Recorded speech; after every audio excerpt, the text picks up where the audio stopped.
Hello, everyone, and welcome once again to Geeks Not Nerds, the podcast. I'm Captain Logan. And I'm Eric. And today we're going to do a commentary on the original Robocop. Now, we meant to do this a few weeks back, and it took me a while to get my hands on a copy, so sorry this didn't come out prior to the release of the remake, but... my Xbox red ringed. DVD player. But better late than never. So you bought a DVD player just so we could do Robocop? Although I bought a DVD player because I was in the middle of rewatching Babylon 5. Oh, okay. The Robocop so anyway, thing was just a happy coincidence. Today we're going to do Robocop, and as far as I am aware, this will be the first time we've done a commentary on anything rated R on this channel. Ooh. Yeah, isn't that crazy? One of these days, you and Vince have to start doing some horror movies. Yeah, we totally should do that. So I talked with Eric before the show, and I could not change his mind. Eric refuses to do a Robocop commentary without swearing. I want to swear. It's rated R. Yes, it is rated R, but my channel is not rated R. But this episode is. No, this episode is not. Well, maybe a little. Okay, so here's the thing. I do not like to compromise on this rule. I like to keep the channel as family friendly as possible. However, if you're watching the commentary, chances are you're also going to watch the movie along with us, although we try to also keep it as a make it possible to listen to as a podcast by providing lots of context for the scenes that we're watching. And Eric kind of pointed out to me that, well, if you're listening to Robocop, you're probably watching Robocop or have seen it, and therefore the material in the commentary, it's okay to be a little bit more explicit. Now, again, I don't fully agree with that. This is not the way I would do it, but Eric kind of refused to do this without swearing, and Eric knows Robocop better than anybody I know. I really wanted Eric to do this one with me, and frankly, Eric was really pushing for this one, and I don't know Robocop very well, by the way. I've been trying to do Robocop for a while. I wanted to do the trilogy. Yeah. But I don't actually own 2 and 3, so that could be an issue. So I'm splitting the middle, and I'm going to allow Eric to swear today, but I'm going to go back in and I'm going to bleep it all. So this will be a censored Robocop podcast. We may find some other place to post an uncensored version.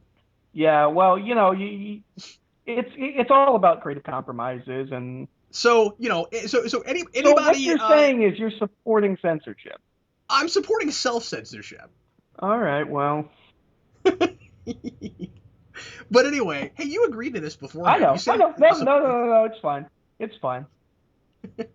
All right, so anyway, without further ado, we're going to go ahead and get started with Robocop. If you have a copy and you want to watch it along with us, go ahead and bring up your DVD, your Blu-ray, or however else you want to watch it, and get it past the menus and everything. Get your movie to timestamp 0, and Eric and I are going to go ahead and start talking about Robocop while we're watching it. Once again, as I said, I don't know this movie very well, so I'm going to talk about some of the observations that I picked up on the last time I saw this movie, and Eric is probably going to give us all kinds of interesting insights. And everybody, please press play right now. Okay, yeah, but before I accidentally skipped ahead. I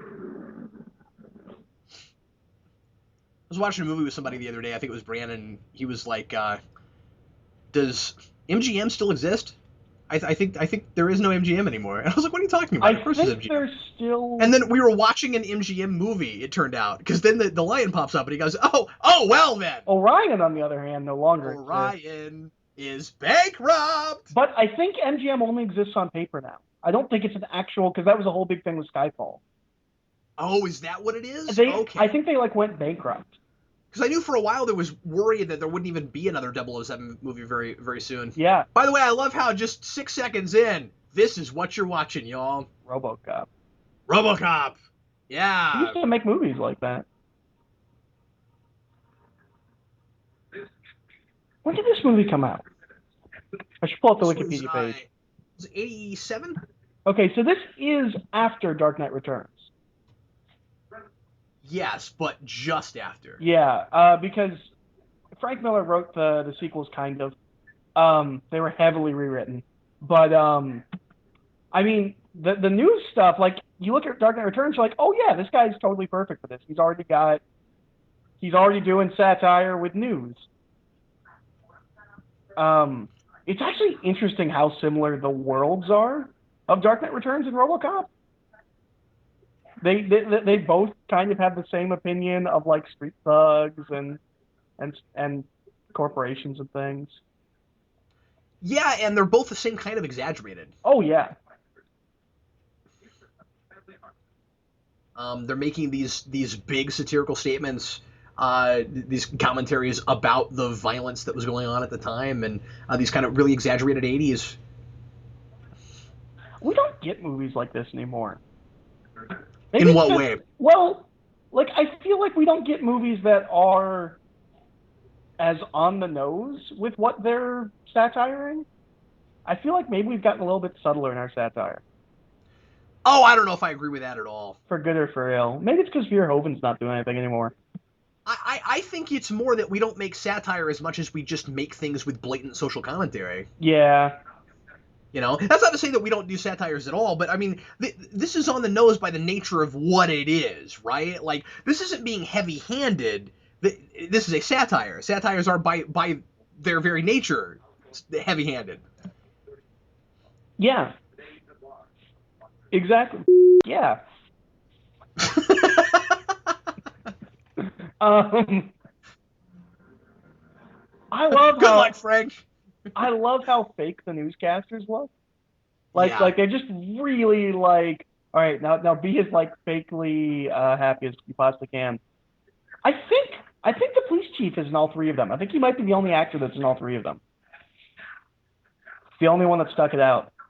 Nope. Karen Allen's in all three as well. And I've never seen the other two. 2 is okay. As a child, I saw 3 and was like, never watching that again. Man, it's still really interesting seeing Peter Weller this young. Well, if it's still up there when we get back to Netflix Roulette, we should totally do Buckaroo Banzai. Oh yeah, we should. He's super young in that. That's even a couple of years before this. Well, it's interesting because as he's gotten older, he's gotten typecast in very different roles. Yeah. He doesn't play heroes anymore. He's always a bad guy now. Well, and he's always really strict and stern, which he didn't play when he was younger. I mean, especially when you go to... Well, I don't know if he's strict so much as just really shady, right? Like, he plays a lot of, like, crooked cops and stuff. Yeah. So this is... And Star Trek villains, or the same one twice. This is a Verhoeven thing. He keeps putting in the movies, most famously here and Starship Troopers. Is he really pushes this idea of co-ed locker rooms? Oh, interesting. Yeah, it's in here. It's in, like he's really pro. Like, we're gonna get to a point where we're all gonna be naked together and it's gonna be okay. I don't think we're ever gonna get to that point. At least in America. Well, no, I feel like I don't know. Like that's a level of like desexualization. I don't know. Well, maybe just contextually, right? Well, I feel like if we get to the point where we're that comfortable with each other, like, doesn't that I don't know, maybe not. I'm sure there are places where that is the case. Well, yeah, I mean, you look at France and all their advertising and commercials. Maybe I'm wrong. And where people are just able to, separate their personal and professional lives. Yeah. I don't know if that's desexualized or if it's just simply you put your personal stuff at home and when you're at work, you're at work. Yeah. In fact, I wouldn't be surprised if there weren't some, maybe I'm totally off base here, if there weren't maybe some places in even the United States where that at like a police station would be the case. But maybe not. Maybe that doesn't happen. I have no idea. I don't think this happens. What? This happens in every 80s action movie. This is how Riggs meets Murtaugh. There's always the guy who's getting carted away in cuffs and then breaks free. I just assume if I go to a police station, I'm going to see that happen. Oh, okay. And then somebody's going to walk in and take him out. It's Carrie. And she doesn't really look like she's aged that much since Carrie either. I know one of the things the director talks about is that these police outfits are when they made them were really overblown and exaggerated, and police outfits are more and more looking like this. Yeah, that's right. Yeah, it's really interesting going back and watching movies like this now, because at the time you would have had a totally different perspective. Well, it's something that By the way, pay attention to Murphy's police car hitting that incline there, because that's coming back. yeah, that's a weird like character thing where I was like, Yeah, yes, it is. This is his first time. I don't know. I think it's to show that he's a little bit reckless, that he's not worried about anything.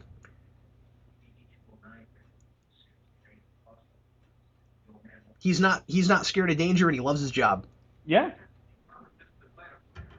I like how deliberate this movie is in the way it names things. Like Omni Consumer Products. And Murphy himself, Murphy's Law. Oh yeah, I never thought of that. Murphy comes into this city that is filled with crooked cops, and he is the cleanest among them. And he is on his first mission going to immediately get totally ripped apart. This is going to be interesting because I haven't watched this cut of the movie. We're watching the regular cut. I guess we didn't say that. Oh yeah, we probably should have mentioned that. I haven't watched. I'll make sure and put that in the description. But yeah, and I've never seen the extended cut. Well, this is one of the big scenes that I know is extended, so I'm interested to see what this looks like because I haven't seen this version of the film in a long time. Is this kind of like Daredevil, where you always go to the extended cut? Yeah, but it's not like Daredevil in that it's like a completely different movie. I watched the extended cut because that's So it's not like too trimmed down. No, it's really just the violence is a little bit more right there. There's 3 scenes I know that are a little bit cut down. I'm interested to see if I notice. I love how into it. What the hell is his name? Miguel Ferrer is when he's clapping. Like he's like, come on, climb more. This is good. Well, we've all got to suck up to the boss because we all know that at any point, any of us could totally get killed. I really get that vibe with these people in this company. Like they're all just scared to death of Ronnie Cox, and who wouldn't be? Ronnie Cox is terrifying. I will always remember Ronnie Cox as Jellicoe from Chain of Command in Star Trek: The Next Generation. One of the things I think is really interesting about this movie, as opposed to a lot of other movies that do this kind of thing, is how likable Miguel Ferreira and his friend are. I don't think it could be in the performance. Maybe it's not in the writing, but I don't think most movies that take on corporations like this would have likable people in the corporation. Like you just kind of have. I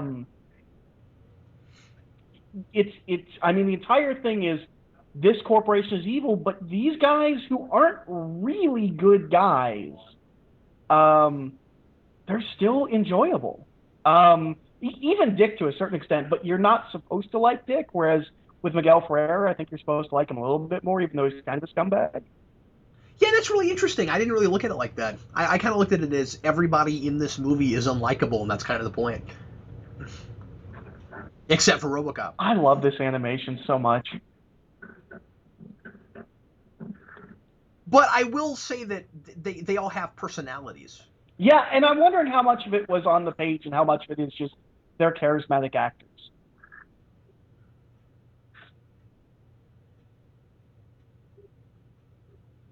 That's a real model.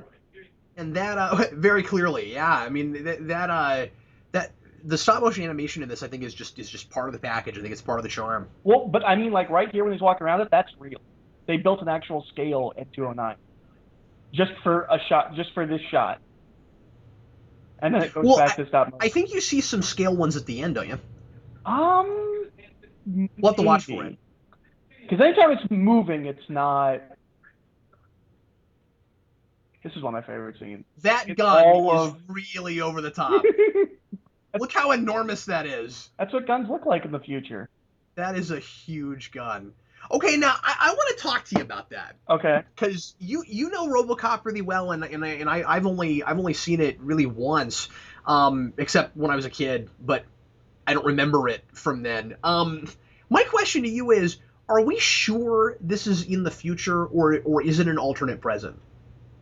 Um, Because it's really ambiguous about its date. I never noticed anywhere where it just comes in right out and tells you, and I feel like I can make a pretty good case for futuristic 80s. I want to say, I don't know if it's in this. I want to say in the second one we see his gravestone, and it's like 2025. But I Okay, might but be I mean, wrong. this as a piece, though, Well, it's a lot like like Dark Knight taking it Returns. outside It's of, kind of fits. yeah, and Watchmen. I mean, like one of the things I think is really interesting is that as far as I could tell, and again, I don't know this movie that well, but as far as I could Wikipedia tell just says watching Future it, Detroit. It doesn't I list the really, date.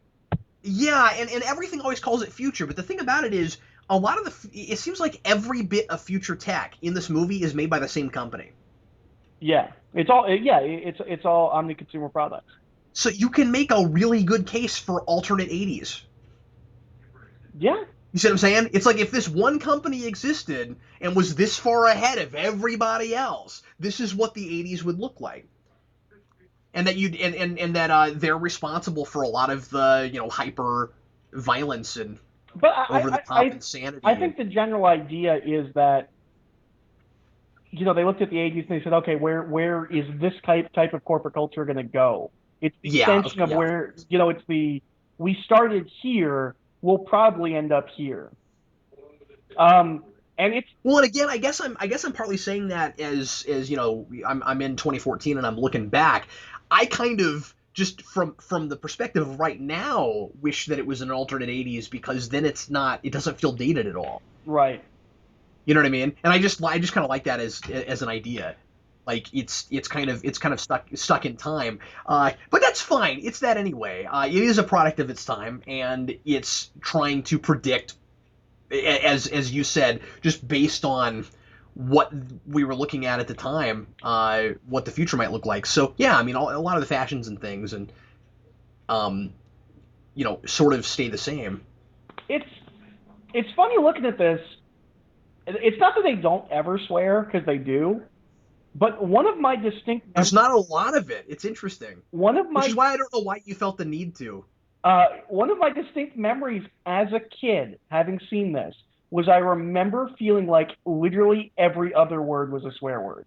I remember thinking this was one of the most like when I saw this as a kid, I remember thinking like, wow, they swear a lot. Is TJ Laser cause of TJ Hooker? I don't know. I think so. But I don't know for a fact. It's been a while since I listened to the commentary, but I don't distinctly remember anything like that being mentioned.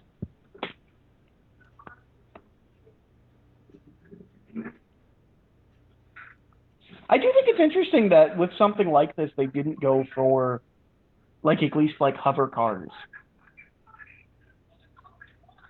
Well, and I guess that's a lot of the reason that the first time I saw this, it was hard for me to look at it as the future.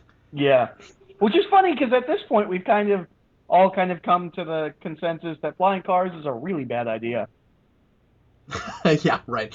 Uh, That's probably not gonna so this happen. is the introduction Okay, of Clarence and his gang. yeah, and his main henchman guy, Yeah. where do I know him from? He's been in stuff. I don't know. Let me see if I can pull him up on Wikipedia. He is familiar, but I just kind of know him from this. I think he had his own TV show at some point, but I'm not sure what it was.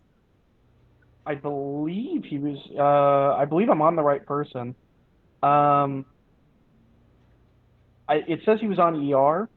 It would have been in the early 90s. No, it would have been before that. He was on X-Files. No, but like he was in something regularly. I don't know. I don't I know. should have looked that up. Followed by Astronaut in From Earth to the Moon. Yeah, I don't even know if we're talking about the same guy. I'm not sure. I just clicked the first name, the highest name that wasn't the character. I immediately know their name. And it says McGee's a murder in Robocop. One thing Because he is. Clarence is visually inspired by oh, there goes Bobby. Yeah, wow, Clarence is ruthless, isn't he? Clarence is visually a little bit inspired by Nazi scientists. That's why he's got the glasses. Oh, that's interesting. Yeah. Well, and the look is really interesting because, he's absolutely insane and ruthless, and that's offset by his look. He doesn't look like someone that you would expect to do this kind of stuff. So there's that juxtaposition there. Which is funny, because he's always a borderline psychopathic asshole. Probably helps him out in his everyday life. Well, apparently he's like the nicest guy on the planet, but yeah, he's Red Foreman. He's the dad in that '70s show. Oh yeah. Well, I mean, this character could easily just walk into a coffee shop and nobody would take a second glance at him. And he's the dad. He looks like a college professor or something. Well, he's the dad in Dead Poet Society, who gets his son to kill himself. That might be a spoiler, but I mean, really cool casting choice, certainly. Yeah, no, he's great in this. I wish he played more out and out villains. Because he's having a lot of fun with this part, clearly. Yeah, I'm glad you mentioned that '70s show, because that's a show that I've never really seen and did not realize that's who that was. Oh, yeah, same guy. But now that you say that, I'm like, oh yeah, that is who that is. Because he hasn't aged a day. No. Yeah, I'm glad you mentioned that about the uniforms. This doesn't feel that out of place, does it? No, and that was something. Wow. That was something. What does that say about how things have gone since this movie? That's really interesting. Yeah, they talked about it in, like, I don't remember if it was specifically the commentary or one of the documentaries, and I was like, oh, I never got that they were supposed to be like really overblown, ridiculous uniforms. And that's something with it. It's in this and it's in Dark Knight Returns that somebody pointed out to me that I didn't realize was that these predicted the 24-hour news cycle. Like, that didn't exist. Shows like Bill O'Reilly did not exist at this point. Yeah, of course. And that's something that I don't even think about, like how kind of far ahead of the time it was, this idea of just constant news streaming.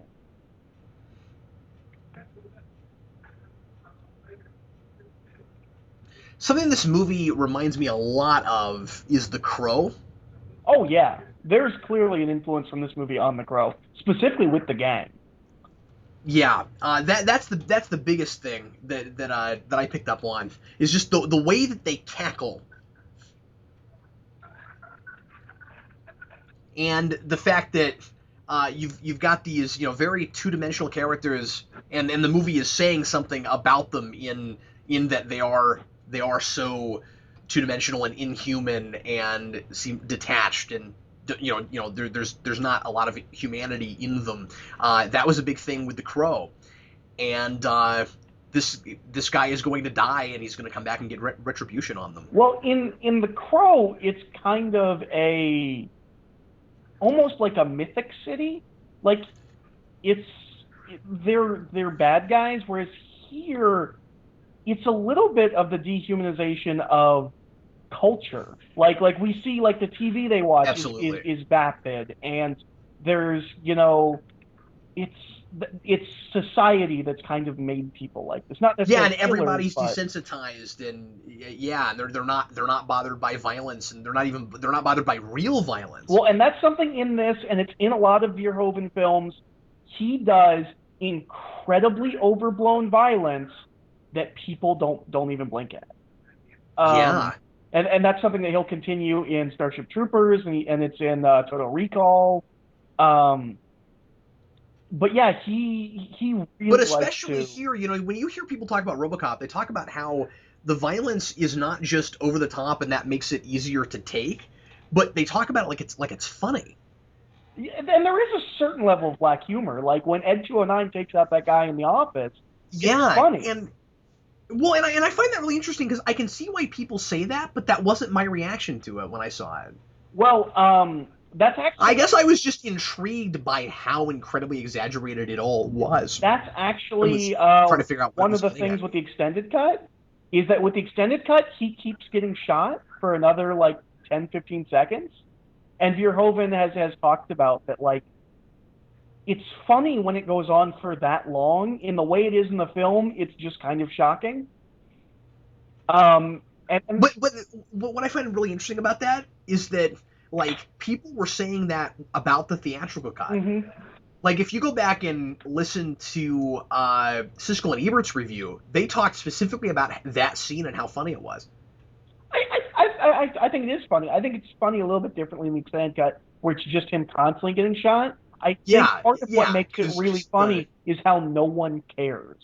Like they don't even blink an eye. That's a really good shot for 1986. Oh, I totally agree with you. I mean, like I guess I mentioned Watchmen earlier. There's a shot like that in Watchmen that looks terrible. Where somebody's hand gets blown off. What? When does somebody's hand get blown off in Watchmen? It's not in the theatrical cut. It's in the director's cut. Okay. It's in Veidt's office when he sets up his attempted murder. Oh, okay. There's a woman who gets kneecapped, and then she gets her hand blown off. Okay, I don't remember that. It's been a while since I watched Watchmen. See, I found that really memorable because it looked terrible. Just didn't look good. This is all kind of brutal. Like what's really interesting is like I can see why people would say that scene in The Office was amusing. This is not. No, this is. We're not laughing at this.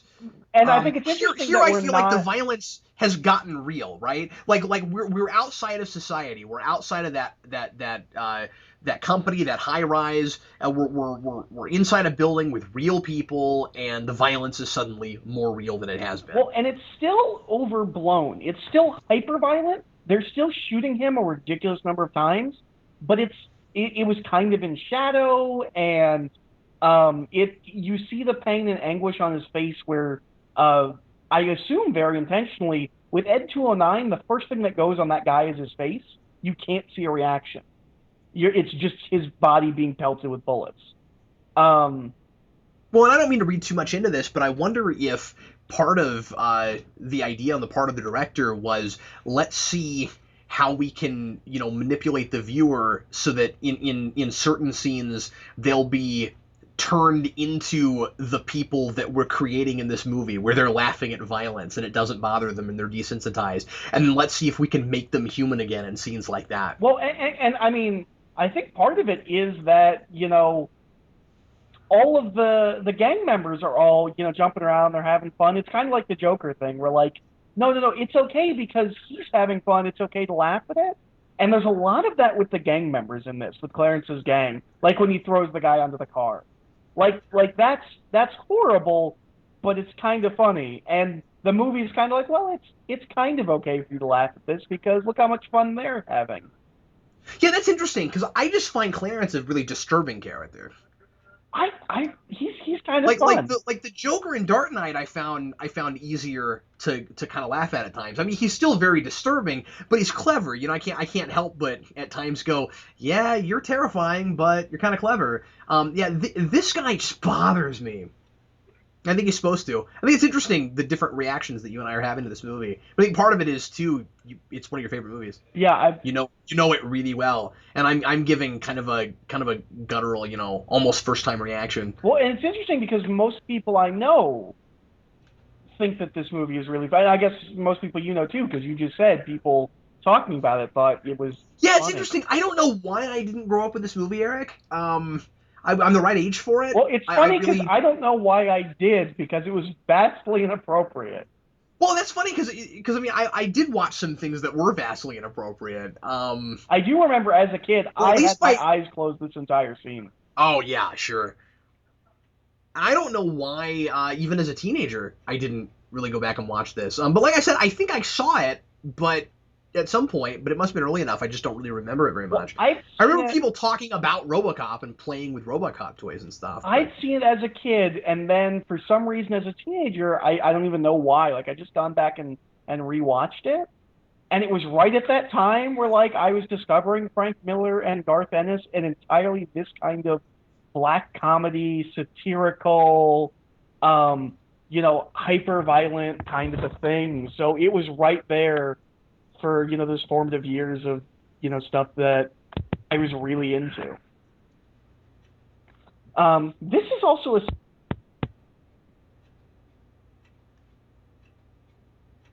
Eric? Are you there? Hear me? Can you hear me? Eric? Hello? Can you hear me? Yeah. Okay. I've been able to hear you this whole time. Oh, I could hear you, and I kept saying yes.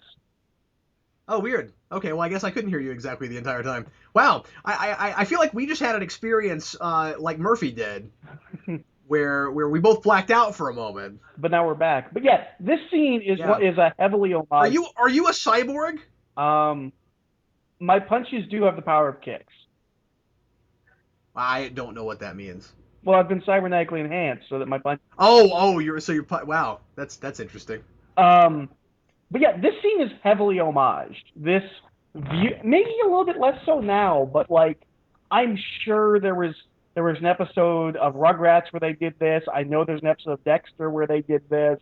The viewing, whatever you want to call it, the Robocop POV, and then when they lock down the grid, it's homaged a lot.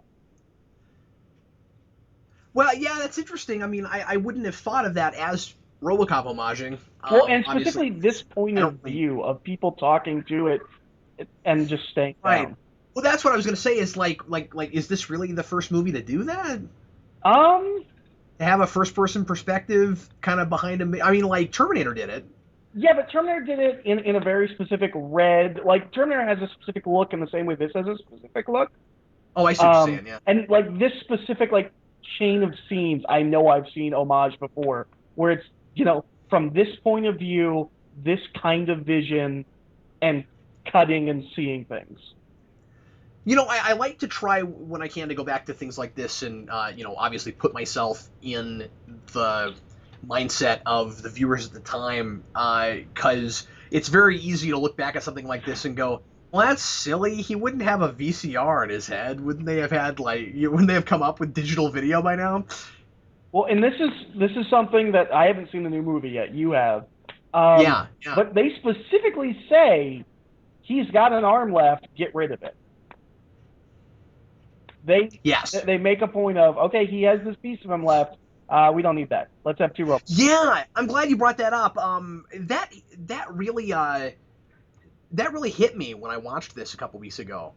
I thought that was really interesting. That he could just so easily nonchalantly be like, no, he doesn't need that. And yeah, some of it is these people are very dehumanized, and some of it too, of course, is that kind of philosophical, existential. Is this a person or is it property now?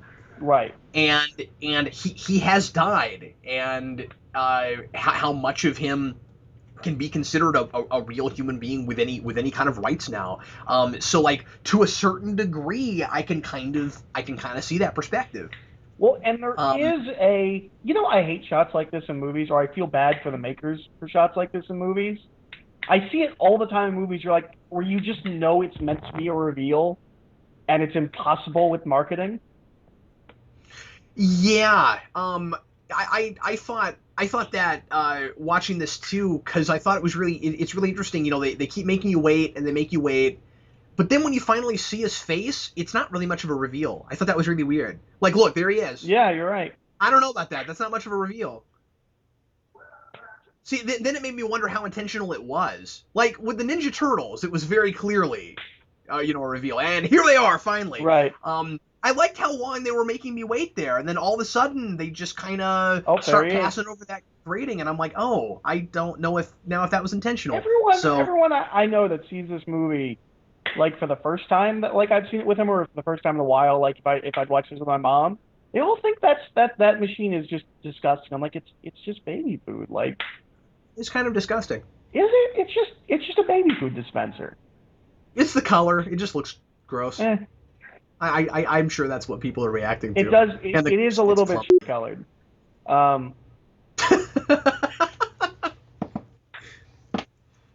He's just looking for reasons to swear. I always really liked this scene.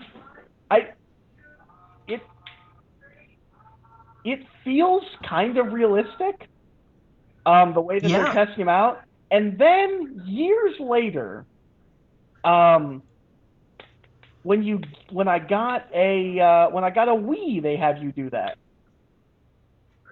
They have you match up the controller and the, you know what I'm talking about? Yeah, you absolutely. The Wii controller. It's the same kind of a thing. I immediately latched on to the fact that Robocop has 3 directives. I mean, he's got a 4th one, but it's classified. So clearly, we are calling back to Asimov's laws of robotics. Yeah. But they're not the same ones. No, they're not the same, and it's played very differently because one doesn't necessarily trump the others. There's not a lot of conflict between them. She's not a very good shot. No, not at all. How did she get that job, Eric? I don't know. I want to know why his gun needs to fire like 6 bolts at once.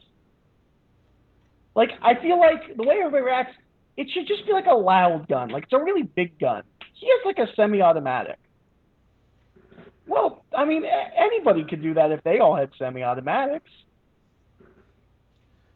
A lot of giant bushy 80s mustaches in this movie. Oh, and hair. A lot of the women have that big Todd McFarlane hair. Yeah. The permanence.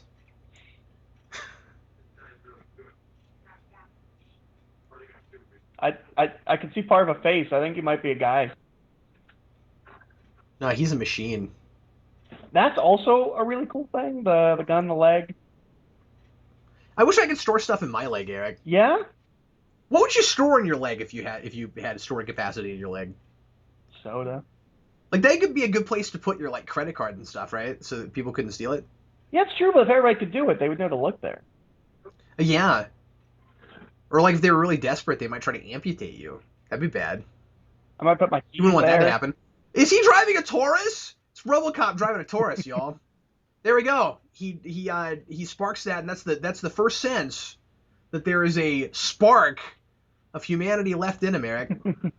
What's it? And there's that great Robocop theme. Oh Boy, my God, do I love that theme. And it just sticks in your head. Is it in the It really does.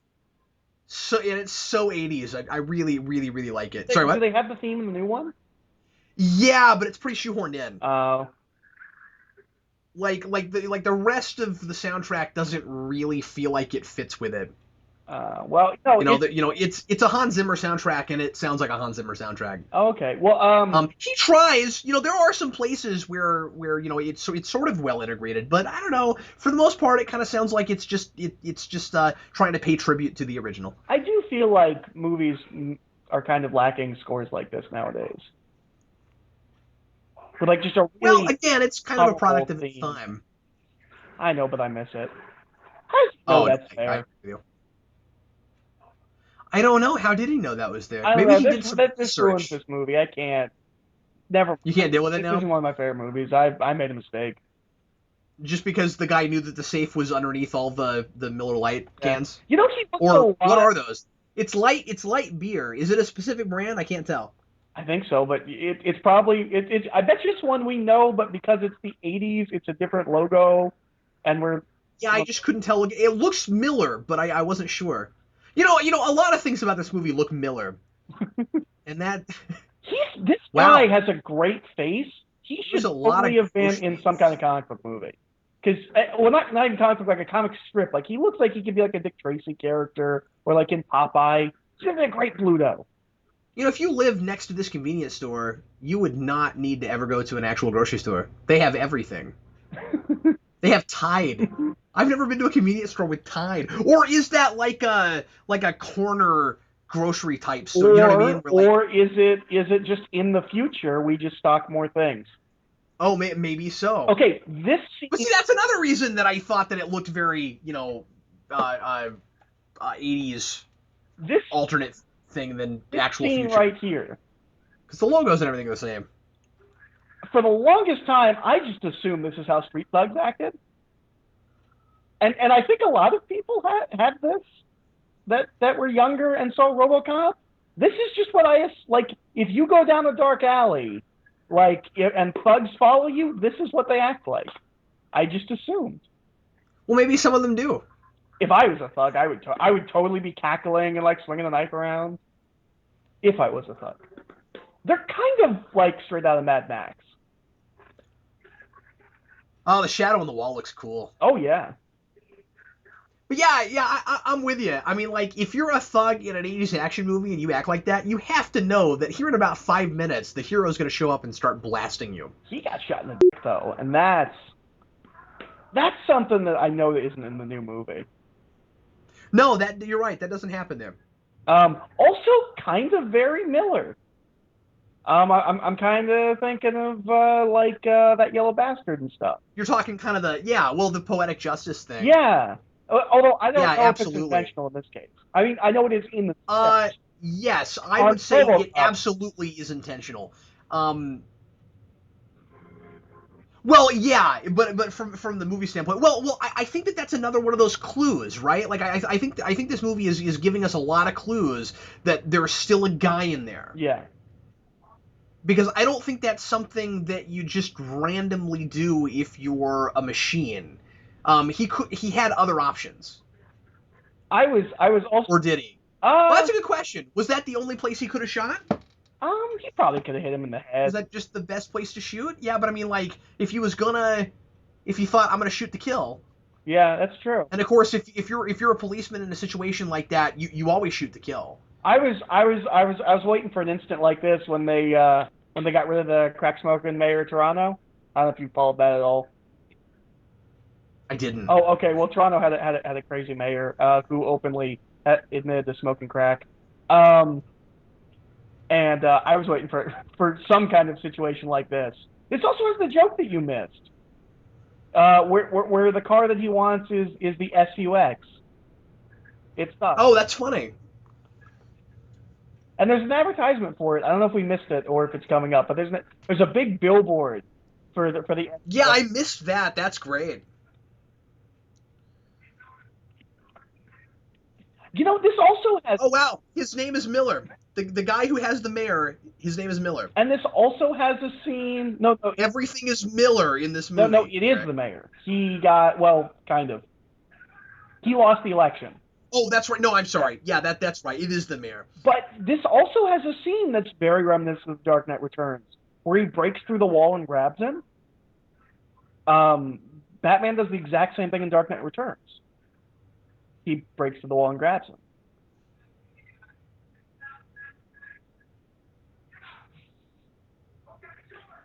I want something that's really shitty gas mileage. Yeah, I love that. Does it have cruise control? I really love this scene because first of all, the situation is just kind of interesting. You don't usually see a mayor taking people hostage. And again, you know, it's another example of how incredibly over the top and messed up this universe is.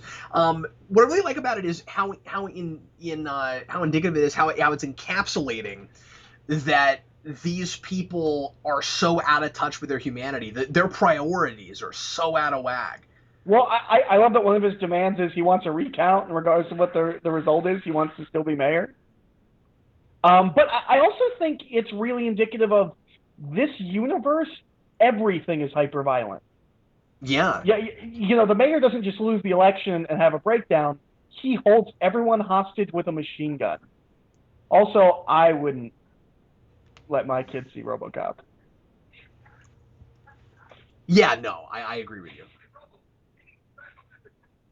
Oh, you mean these kids? Yeah, these kids. No, I don't mean the movie. I mean, he's on the street for like a day and he murders all these people. I wouldn't let my kids see Robocop. No. You know what? Hang on, I gotta say this. You know what that really reminded me of? When he says "stay out of trouble" and it's really ominous, and then these news anchors are like laughing and smiling about it. The first thing that popped into my head was that scene in Dr. Horrible where they're like, "It's a great day to be homeless." Yeah. This is my favorite of all the fake commercials. Oh yeah, this is great.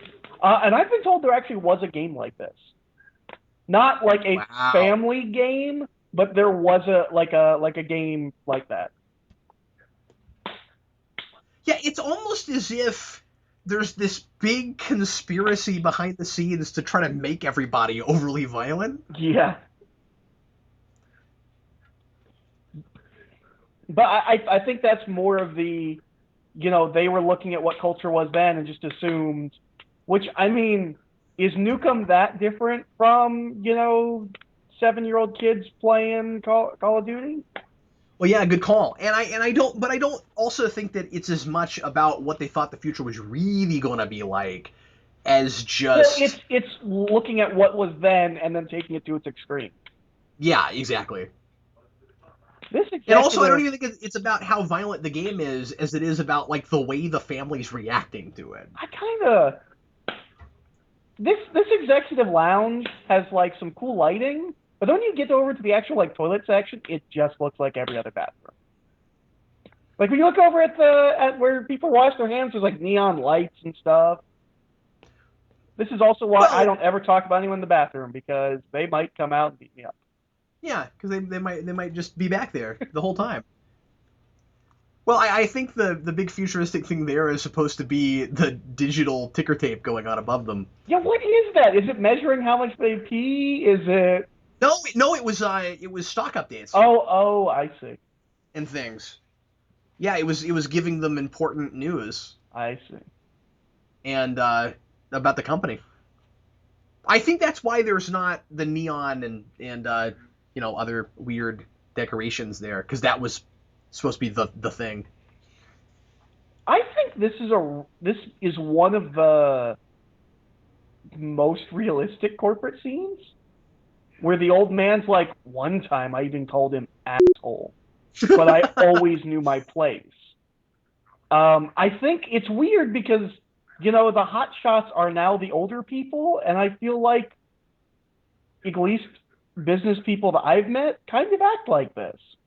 And they would have been the young guys in the 80s. They're very, I don't know, they don't step out of line. There's a line for, corporate politics.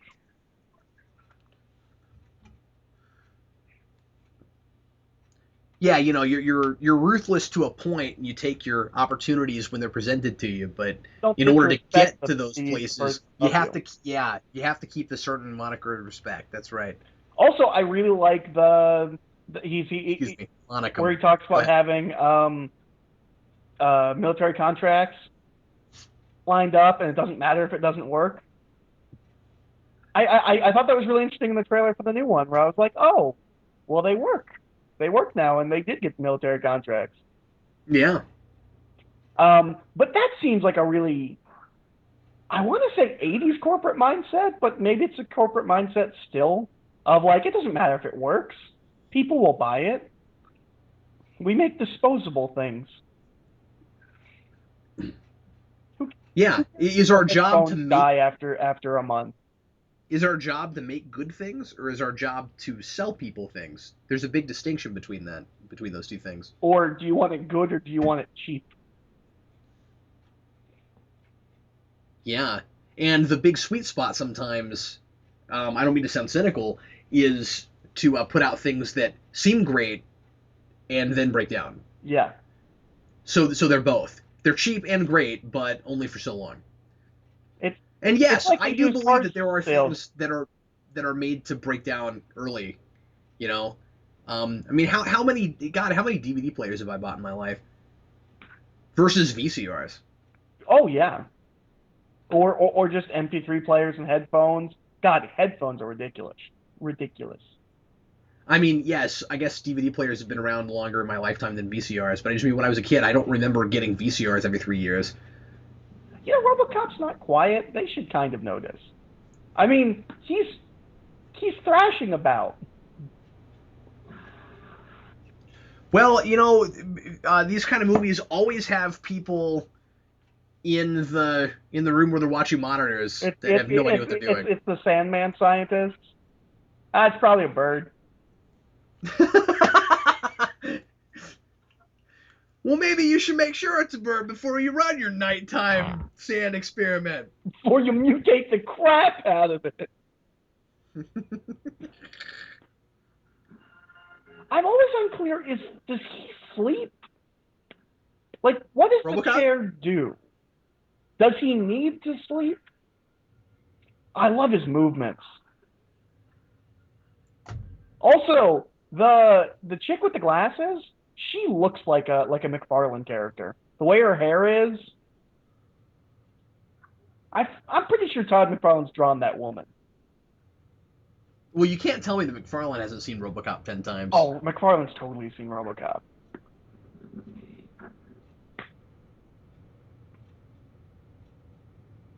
You know, there really is something kind of iconic about that suit, right? Like The RoboCop suit? Oh, totally. yeah. I don't know. It's really memorable. It's one of those things where I obviously there's a lot to remember. I mean, there's a lot that makes this movie memorable, and I think the ideas and what it's saying by the end is a lot of what people remember. But like, if I were to point to one thing that's the reason RoboCop had staying power, it's that suit. I would even go as far as just say from the neck up, that mask is perfectly designed. Yeah. Especially when the mask is taken off, and it's some of the best like makeup effects I've ever seen. But I think just and that stuff holds up great. Oh yeah, I still can't see a seam. I don't know where the makeup starts and where his face ends. But the way the helmet's constructed is it's really, I mean, it's kind of superhero-y. It's kind of like Captain America and Batman, but it's just, I don't know, there's something about that helmet that's just really well designed. I just like that they yell at Anne for no reason. Like, he was already escaping, and they're like, what did you do? I really like the way Peter Weller moves in the RoboCop suit. Oh, yeah. Well, he had a what do you call that? Like a body language coach.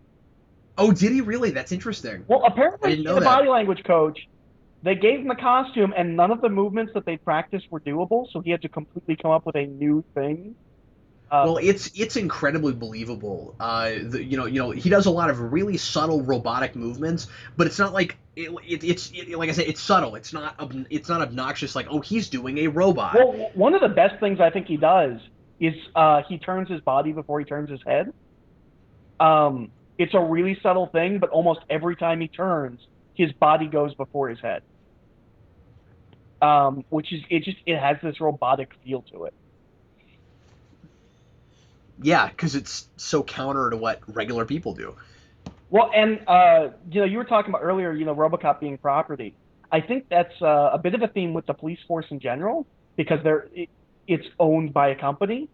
They really don't care what the police say or do. Just do as you're told. We are a corporation. We own you. Yeah, and when you make the police department another one of your products, what happens to the city at large? Yeah.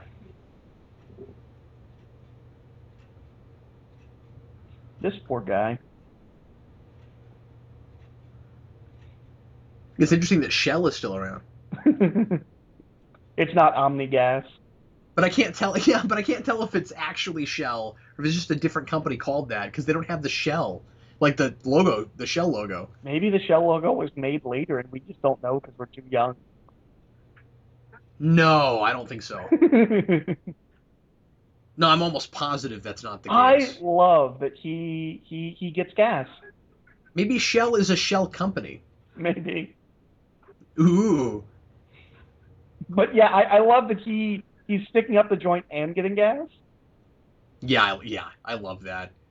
He's sticking up the place partly to get gas. Okay, look, I'm gonna get some gas. Don't do anything funny. And he's bored. He just wants to make conversation. Plane geometry.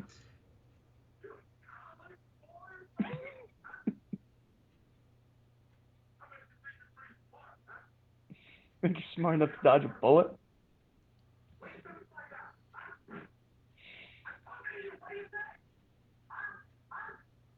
You just have to, like, as like a character actor, you just have to like do a dance when you get a script like this, right? Like, I'm gonna have so much fun.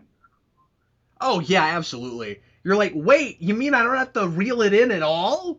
This is one scene that I think is kind of unbelievable. Even in the context of this movie? Yeah, him knowing who he is, like, right off the bat, like, he really doesn't look like Peter Weller. Yeah. Thanks for reminding me of that. I had that too. The other thing I questioned was it seems very convenient that RoboCop is recording that conversation, but not every other one he's had. Yeah, I think Did he only start recording it because he no, because he starts recording before I think before he seems to recognize him. Or does he? Or is it just, oh, he recognized me, I'll record this because it he seems might be recording significant. everything.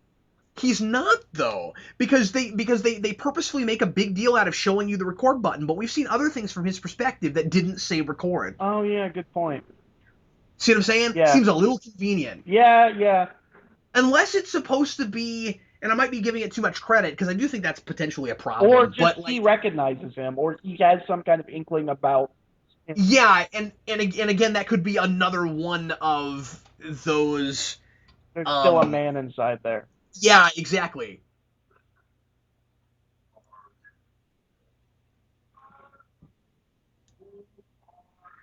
This isn't even the worst thing that will happen to that guy. No, all these hints that there's still a person there are really cool. Do we still have rooms like this? Just reams of computers I don't think there'd be any reason for them, right? and tapes and I also don't think anybody makes glasses quite that big for anybody's face anymore. glasses. Unless they need bifocals. Look at those glasses; those are huge. I love that this is how we get into the computer system, is this giant knife. Yeah, I just love that the knife is right in the middle. Like every time you pop it out, you're giving somebody the bird. And again, it's kind of a USB stick. Yeah, that's true, but that's not saying anything because R2-D2 did precisely the same thing. Good point. But his wasn't a knife. Yeah, but I'm just saying, you can't be like, oh, look, they're predicting the future. How amazing is that? It's not like that's the first time we've had some kind of device that can jack a robot into a computer. So how does everybody else use this computer? That's a really good question. Does it have a keyboard? I didn't see one. No, and he was like doing like hand movements. Yeah, how does this computer work? You ever noticed, no matter who they are, when they have like the criminal photos, everyone looks like shit. Like always. Like even here in this movie, you look at that picture like, oh, he's a criminal. Look how much of a criminal he looks like there. That's a nice picture of Murphy, though. He does not look like a criminal there. No, he doesn't. Because he's a good, upstanding cop that likes to watch other cop shows with his kid and flip around his gun. Future cop shows. Yeah. Future cop shows based on 80s William Shatner shows, no less. Oh, that's really funny. The subtitles say beeping.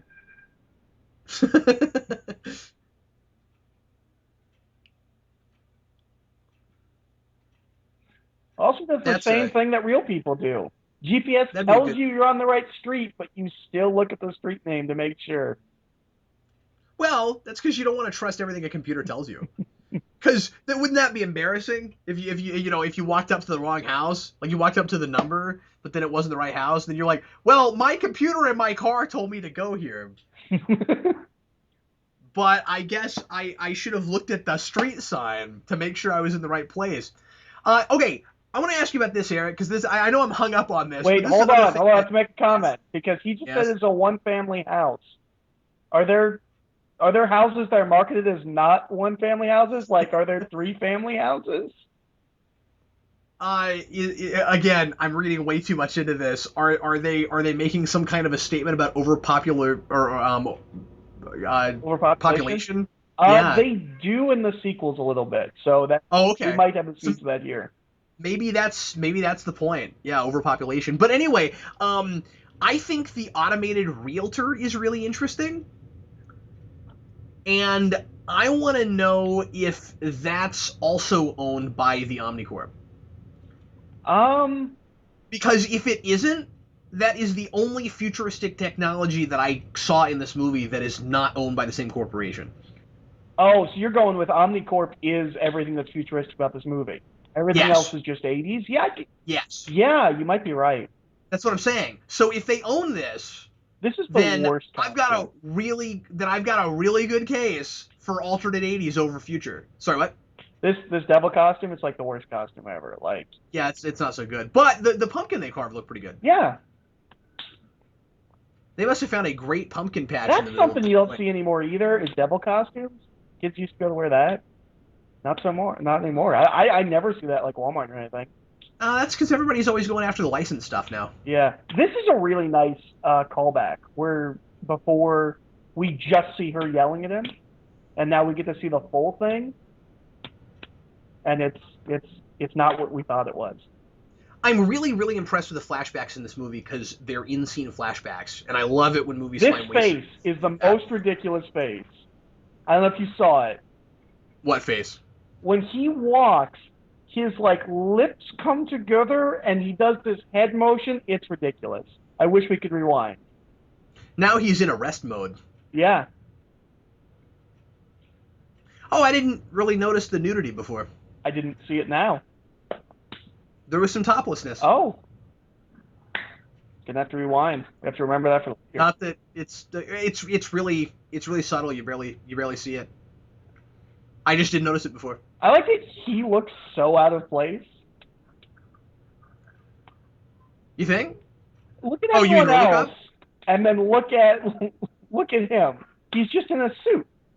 Oh, okay. So you are talking about him. Yeah. No, Okay. Of course Robocop looks out of place. Yeah, I'm like, well, what other obvious things could we say? This guy's in big trouble, Eric. These people are probably drinkers, most of them.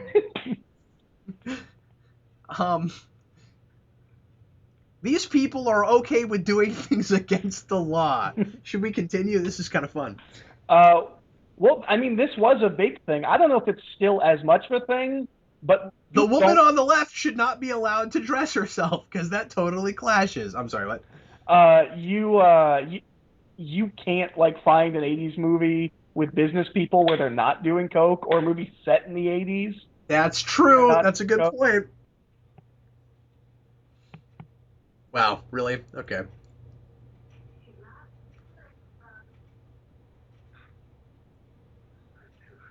This is something I've never gotten about coke in movies. Not that I've done coke in real life, but I was under the impression like you do coke and like it gets you going. Like, do you just keep doing it? Like that doesn't seem like fun. I thought the fun was the rush. It's not like weed where you just like keep hitting it. Like I thought you just like you do a line and that's it. I don't know. Maybe that's part of the exaggeration of the movie, Eric. Is Oh, that okay. everyone has these vices that they're obsessed with, and they don't care about anything else, and they just keep doing it because they've decided they're supposed to. His leave is one of the most unquotable lines in any movie ever. I keep trying to work it into standard social situations, and I can't make it work. Yeah, I'm sorry, man. Really, did you have to find a way to make your gun big? Oh, it's a silencer. Yeah, it's a silencer. Oh, I know. I just the idea of that gun being any longer. Because his leave is a really good line, and Why? Why is that a good line, Eric? I don't know. There's just the way he delivers Wow, it. look at the Bat computer. Oh, do you think he's gonna on the CD? Yeah, I think he's totally gonna do that. Actually, what I think he's gonna, I think Ronnie Cox is gonna take his hand and like somebody else is gonna pop up on one of the other monitors, and then he's gonna like move his hand over and get that guy out of it. I'm so glad you knew what I was talking about. No, I know That exactly what wouldn't you're talking about. Yeah. be any fun at all. You think Ronnie Cox could have played the Joker? I do. Maybe when he was younger. I don't know. He doesn't look any older here than Jack did at that age. I mean, He looks a lot younger than Jack. He looks younger than Sorry, Jack? he looks a lot older than Jack. Oh, I don't know. I think once you put the makeup on him. But I still. By the way, he was in a couple of episodes of Dexter, Oh yeah. or maybe one episode of Dexter. He was great in that. He played a really elderly serial killer, and it was kind of sad. It was really good. But I still think it's a missed opportunity not to have Rutger Hauer play the Joker. Oh It's yeah, perfect. sure. I agree with you. Well, that's good. Who doesn't love Rutger Hauer? Hey, I'm still pulling for Rutger Hauer to be Randall Flagg, even though he's a little too old for the role now. But I'm sorry, forgive my ignorance. What's Randall Flagg? he's the bad guy in The Stand and The Dark Tower. Oh, okay, Sorry. sure. This is No, the that's cool. cleanest I'm drug not plant I've saying you're ever every seen. Stephen King. Sorry, what? This is the cleanest drug plant I've ever seen. This looks like where I work, but in the 80s. Although I want to know what's in the purple bin in the back. Eric, I didn't know you worked at a drug plant. I don't. I work at a production plant, but I know. I just thought it'd be funny to say that. also I'm pretty sure this is the same set we had earlier where they shot up Robocop or where they shot up Murphy. Oh yeah, you're right. I think that is the same set. The scaffolding looks really similar. Oh man, you know what'd be great if Robocop and Clarence had a fight on that scaffolding, Yeah, that'd be great. That should totally happen. like Batman and Bane. What is with that? Which, What by is the with that way, someone pointed out to me because they were watching Batman and Robin. That fight between Batman and Bane is the exact same fight from Dark Knight Rises. It's on a catwalk and everything. Well, I don't think it's the same fight. I'm pretty sure the one in Rises was better choreographed. Man, in the 80s, you could just drink while you were working. I thought you were gonna say, "Wow, are you really supposed to just keep drinking wine?" Huh? It says WOP. It's spelled W-O-P. What, the subtitles? Yeah. Are your subtitles funny? Yeah, a little bit. I love it when I do commentaries with people and all they can do is talk about the subtitles. I'm like, nobody else is looking at what you're looking at right now. Like, I know, but it's there, and I can't not see it. I didn't Was that remember he Crossbow? said Tigers. I thought it was a different team he mentioned. That's weird.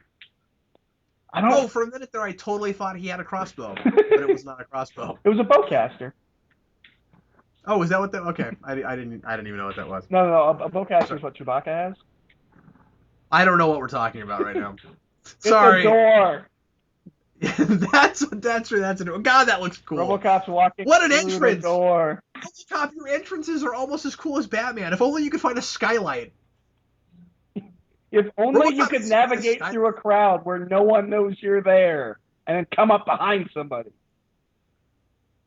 Yeah, but the nice thing is, if you're Robocop, you don't need to do that. Well, the nice thing about Robocop is that, despite being in the heyday of the 80s action movies, no one-liners. Or at least no intentional one-liners. No, that's true. No intentional one-liners.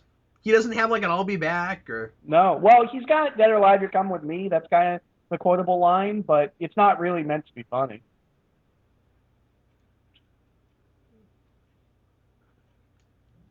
So, you make drugs. You all have guns at your workstation. Robot comes in and starts killing people. Everybody's shooting. It's not working. Do you keep shooting out of just fealty, or do you really think you're going to stop them? Yeah, like, do you really feel this much of a sense of duty to your workplace? Well, but do you Like, think you're going to win? I'd be a coward. I'd just be running away, right? Yeah, all these guys, like, they have this look on their face like, this'll get him. This time.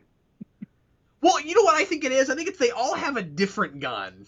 A different kind of gun. And each of them thinks that if the other gun didn't work, maybe theirs will. It's must like be what it is, Transformers. right? This type of bullet can hurt them. Yeah. They're just waiting to find out what his werewolf silver is. I don't know, Clarence. I don't think your gun's big enough now. I think you need a bigger gun. You know, it's funny because his gun, Robocop's gun, is actually thinner than most of the handguns. Like Clarence has that big blocky one, like the guy with Ed 209 had.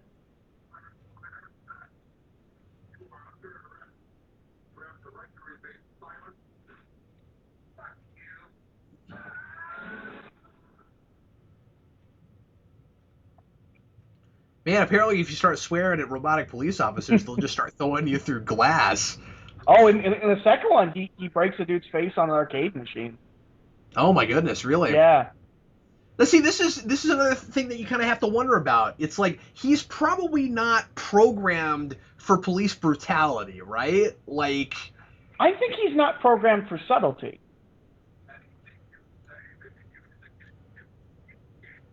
Oh, you think? So you think this is so? But that's the question, right? Is this stuff in his programming, or is he doing this because there's a part of him that knows that this guy killed him?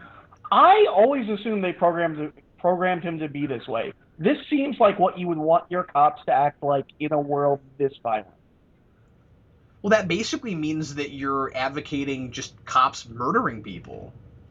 Because they seem to be okay with that. Okay, because everything he's done really at any turn could have killed this guy. You go through that much glass, and he could be dead by now. One of the better bits in the sequel is that, like, parent groups get together and they add all these extra directives, so that he's nicer and doesn't shoot as much and tries to be a role model for kids. He has like 72 directives in the second one. I don't know. I'm still kind of, but just with this as a standalone movie, I am still kind of questioning the excessive force thing a little bit, given the end of that scene.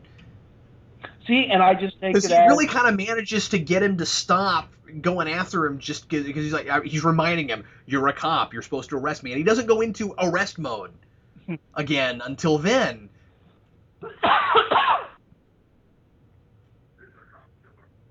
But yeah, and see that's interesting too. The one thing he mentions is he's a cop killer. Oh, by the way, is there a part of him that knows? I gotta mention this real quick. That's one of the things that I really latched onto with this movie is how it seems to be very interpretable. What I mean is, like, there seem to be potentially many interpretations of some of the things that are going on. By the way, I want that black globe on Ronnie Cox's desk. I think that's a great globe. When Clarence spits on the paper and says, "Give me my fucking phone call," they didn't know he was going to do that. The actors didn't. The director did. But the director wanted, like, a natural reaction from them. That's awesome. Yeah.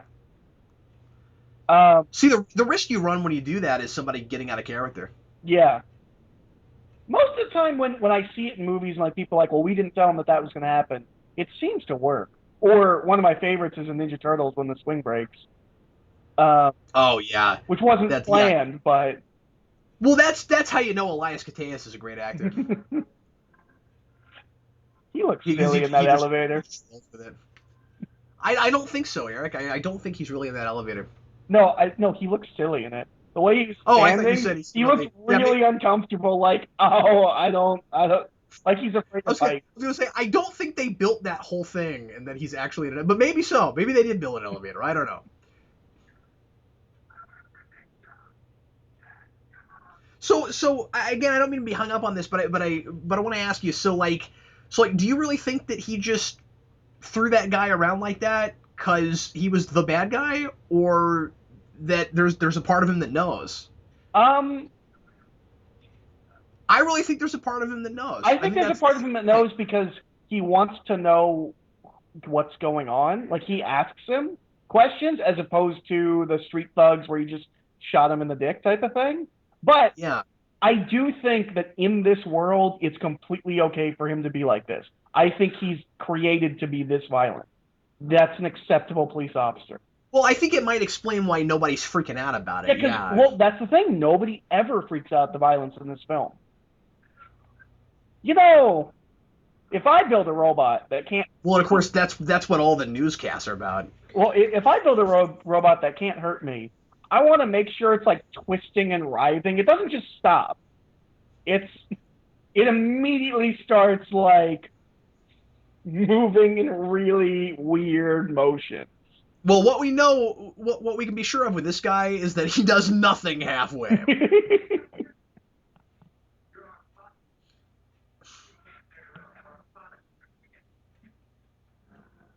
I really thought this was a cool reveal, the Directive 4 thing. Oh, yeah. Especially because we just saw how far he's capable of going with someone that he's actually allowed to go up against. Well, one of the things that I think is really well done is they do the Directive 4 thing in the beginning, and then they don't keep showing it to you. It's not like you just forget about it. They set it up. And there's a lot of that in this movie, right? Like, there's a lot of setting up stuff, but giving the audience some credit so that we're not constantly spoon-fed. Okay, don't forget about the flipping of the gun thing. That's going to be a thing. It's going to be important. Watch for that. That lets you know he's a person. Yeah. Well, and again, the thing with the car hitting the pavement and the sparks coming out, you could easily miss that, and it doesn't matter. But if you notice it, it adds a little bit of a layer. One of the things I think is interesting about this is you would never get this in a movie now, there's no real fight between Ed 209 and Robocop. That's true. And you would expect that, oh, well, there's the bad guy robot, Robocop's going to fight him. That doesn't really happen. Well, I mean, for a second. Well, I mean, there's him beating up Robocop and then Robocop with a rocket launcher. Like, that's kind of it. Well, doesn't he go up against a few at the end? Yeah, he just shoots him with a rocket launcher. He stands outside and shoots him from afar. This all looks really cool, though. Yeah, no, this looks really good. I mean, for all the what I'm sure a lot of people now would look back on and say looks kind of silly stop motion. It's edited really well, right? Like, I still kind of feel like these two, I almost said characters, but that these two robots are in a scene together. This is one of my favorite bits. Is that they can't go downstairs? Yeah, that's great. I want to know. It's trying. I want to know who designed it. Why is it like that? I want to know if it's a nod to like the Daleks. Now everybody makes fun of like, well, how do the Daleks go upstairs? You mean the Daleks? The Daleks, yeah. I want to know if that's kind of a joke. Oh, I also love that it rides like a baby. That's interesting. You know what reminds me of? It looks like a giant Mouser robot. Oh yeah, I could see that. Like from Ninja Turtles? No, I know what a Mouser is. I also just for anybody listening that doesn't know what I'm talking about. I do think they don't. We have other people here. They shouldn't be watching your channel if they don't know what a Mouser is. Eric's like, you don't deserve to be here if you don't know what that is. Wow. It's like Ninja Turtles 102. You got the Ninja Turtle names and Shredder and then the Mouser. Let's be total elitist nerd snobs, shall we? I also think it's cool the way that they are kind of peeling back the robotic layer and showing you that there's maybe more human here. Because after all, there's a lot of reasons besides the little hints they drop to think that this guy really is just a robot and there's nothing human left to him because he did die. And we don't really know how much of him is still there. And so then they blow out part of the front of his face and you see that he's got an eyeball. We didn't know that before. Yeah, for all we knew, it was just that jawline. And I think they wanted to keep that concealed. I think they wanted us to wonder about it. Yeah. I think there's a great command of narrative here. I also think that RoboCop's design when he shot up was clearly incredibly influential on Favreau making Iron Man because he gives him the same kind of damage. Like when you look at Iron Man when his armor's all scuffed up, it's got the bullet holes.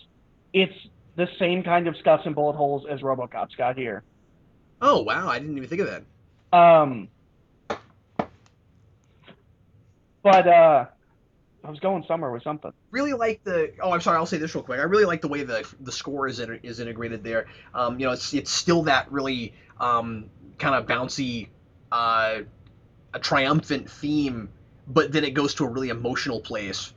Oh, I knew where I was going. Great. Yeah, go ahead. I was going back to Ed 209. One of the things with Ed 209 is that it's kind of consistently the way it is with the special effects. Whereas, like, one of the things that I love this.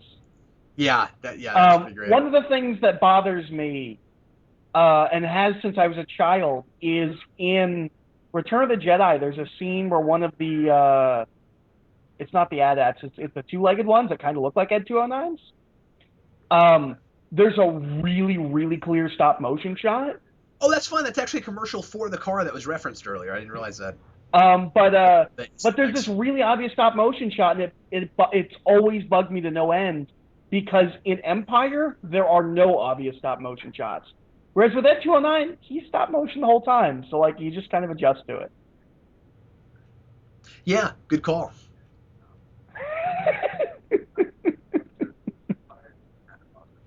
They're just so deadpan. Yeah, it's like, well, 2 former presidents died, and moving on. 113 people are dead. 2 of them were former presidents. Man, I just love how completely oblivious everyone is in this movie to, like, you know, the way they're... There's the way they've been affected by this crazy society and how they're being controlled and they don't even know it. That's an unemployed person. There's a thing on Netflix called Video Game High School, which I think they have the series now. When I watched it, it was a movie, and they kind of play with a similar idea where it's a video game centric culture, and there's like one shot you get where it's like the president is still missing, and then they immediately cut away and they're like, oh man, this video game star is here. And that's never mentioned again. You're like, wait, what about the president?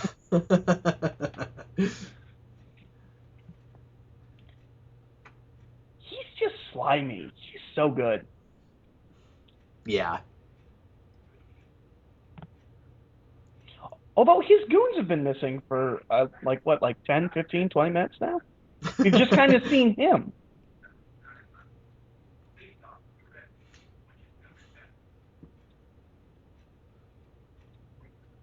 So I say to see a bad guy who does a lot of his own dirty work. Oh, yeah. He would have been a good Red Skull back in the day. Oh, yeah, sure. Boy, how many people get to say lines in movies like, he's a cyborg, you idiot? How many people get to say lines like, can you fly, Bobby? I just think Ronnie Cox was a very lucky man. Oh, see, I was talking about Clarence. You're talking about Ronnie Cox. No, I was talking about Ronnie Cox. You need to get over your Ronnie Cox thing, man. What? He's a great actor. So is Clarence, whose name I don't know off the top of my head. I don't know him from anything else. Kurtwood Smith. Yes, you actually do. He actually did a bunch of voice work for like DC animation and stuff. Oh, okay. Yeah, so you know about. But I just mean they're really thoroughly, and also I'm just saying that, like, I don't know, I just think it's fun to get to say something like, he's a cyborg, you idiot. And he was in Star Trek. What Star Trek? Hold on, I'm looking now. And he was in 24. He's in the 7th season of 24. Oh, really? He is Federation President in Star Trek VI: The Undiscovered Country.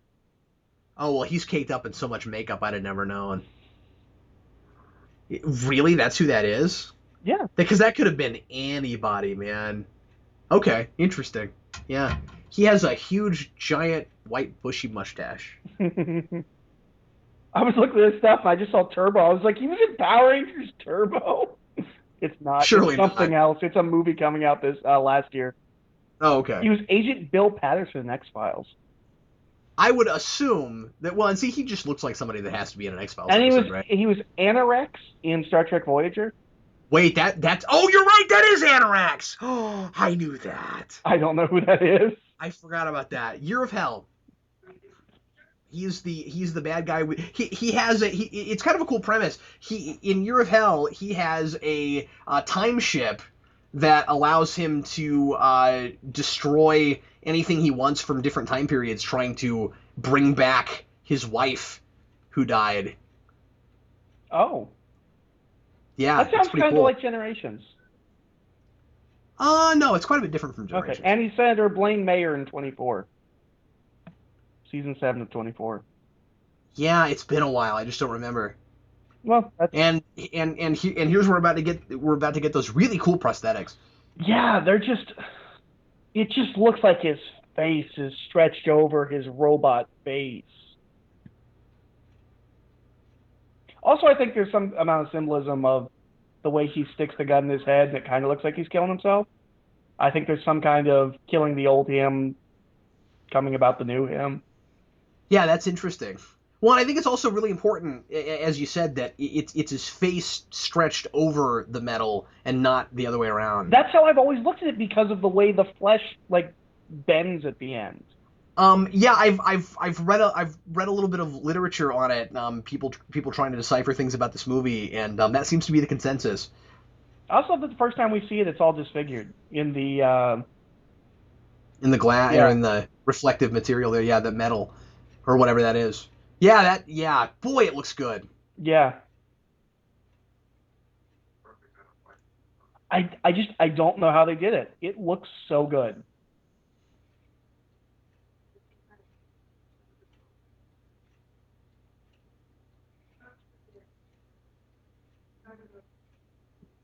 Also, he has a weird thing on his head. I wonder if that's like a birthmark or like a scar that he had that shows up after he shaved his head. Because Or is it a? is it a bullet hole? No, I think it's a bullet hole. Oh, No, oh, that is that's where they shot him clearly. at the end. Yeah, that's Yeah, where they killed him. that is clearly something they put in makeup. Yeah. I'm always it's something really little, but I'm always impressed by it I love how long that shot lingers, man. when they do indentations. I don't know why, like Bullseye's indentation in Daredevil. Yeah. Um,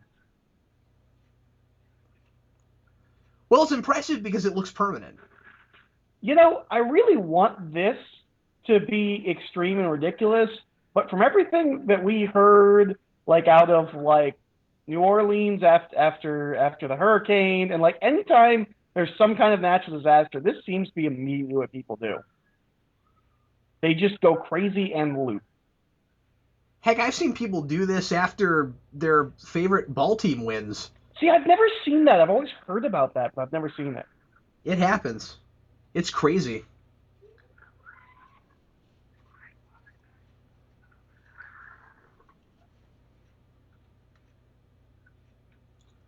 Oh, and here comes the heavy duty guns. So, I got a question for you, Eric. Yep. Don't you think that the thing in the Lego movie with Where Are My Pants is exactly the same thing as I buy that for $1? It's exactly the same thing. It's the same It's idea. the same thing. Of Yeah, just I love that. Nonsense television show that everyone watches and thinks Yeah. it's funny because they're told They it's latch funny. on to the to the catchphrase in that line that they have been programmed to laugh at. Yep. It's kind of disturbing. It was hilarious in Lego Movie, but it's still disturbing. I wonder if there's anything else between Lego Movie and Robocop we can find. Yeah, I'm sure. Nothing's immediately springing to mind. I love that he blows up his friend's car, which is a 6000 SUX. Yeah, They get and mileage out of that joke. yeah, oh, boy, don't they? Well, and if it had been me, I'd be like, well, don't worry, pal, because it's called SUX. It can't be that great of a car. But don't you love that? Like, they basically just label it. Yep, it's crap, Yeah. and people really want it. Oh, I love that. Well, you didn't even notice it. Yeah, I forgot about it.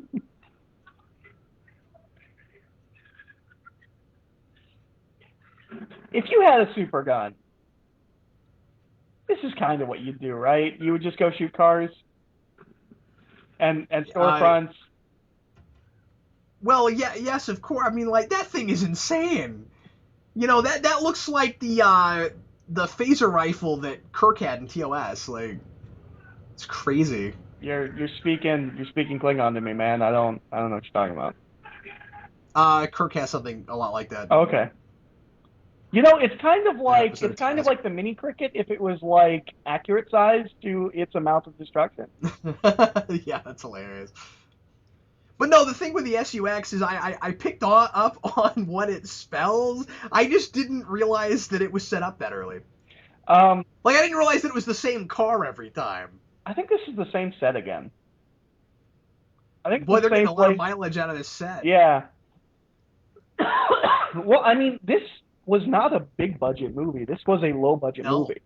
No, and that's something to keep in mind because it looks great for what they had to work with. This movie was $13 million. I know. That blew my mind when I found that out.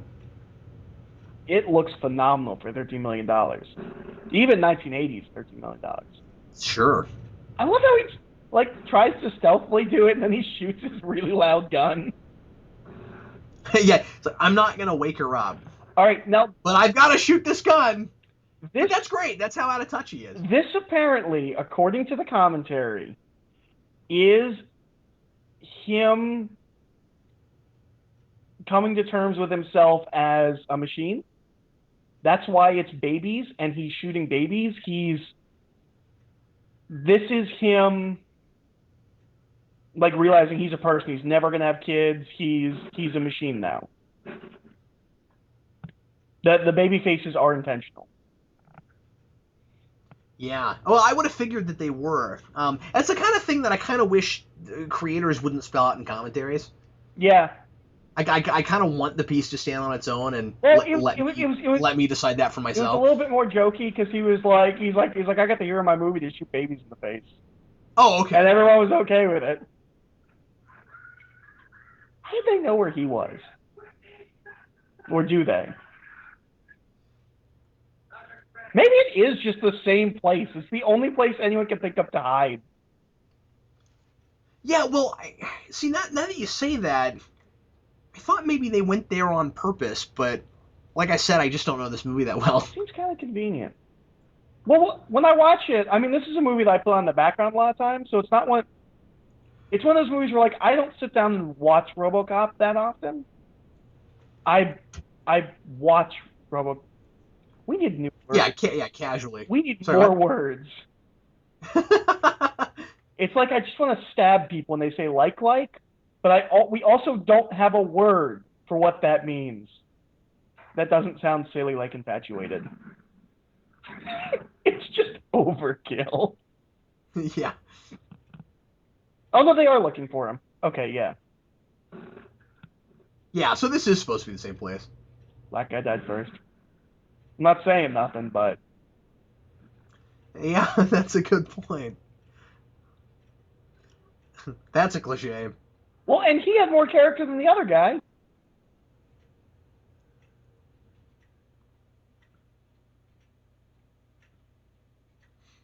This is also. But he also has that car. Everyone's got a 6000 SUX. They're the new hotness. They're the new hotness. That was really crazy stunt driving right there. Yeah, it was. That was cool. They don't make movies like that no more. See, that truck right there, that's old and busted. But then the Here SUX, it comes. that's new hotness. The most horrifying death of any villain ever. Yeah, I know. And so unexpected for, like, the rest of this movie. Like, the rest of this movie is violent, but it's not like this. No, this is just gruesome. Yeah. There's no other word for it.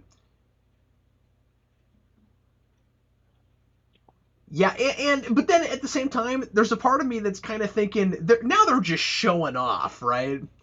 Well, Like, in what they can do with prosthetics. I think it's a little bit. They're having some kind of fun because he howls like a wolf man, and it's almost like embracing the B movie quality of it. You know, that's a really good point. Yeah, because I'm reminded of things like Darkman. Yeah, exactly. Oh, I think Darkman was heavily influenced by this film. Oh yeah, absolutely. But this is just, and what's funny is I remembered this scene of him like disintegrating. Not in Wow, this did you see the hubcap fly off? That was cool. Sorry, what?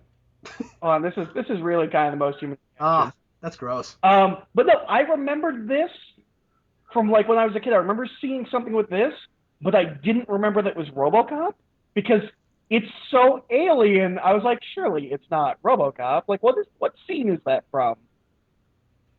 No, it's RoboCop.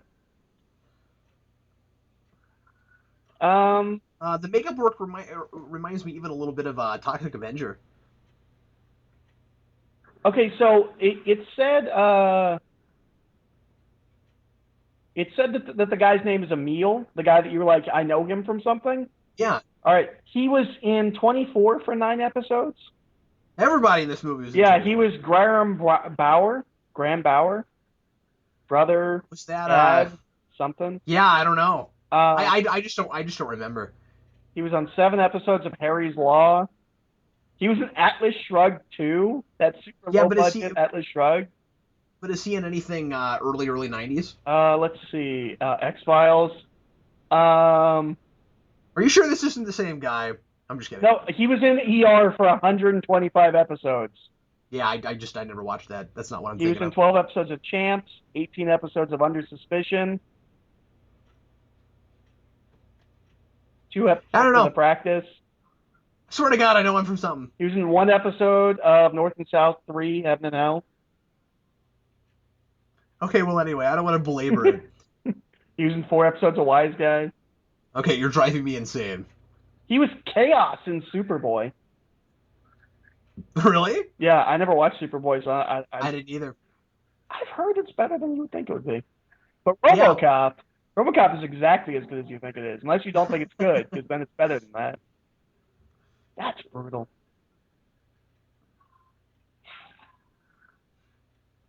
I always think those must be some of the hardest scenes to shoot in movies.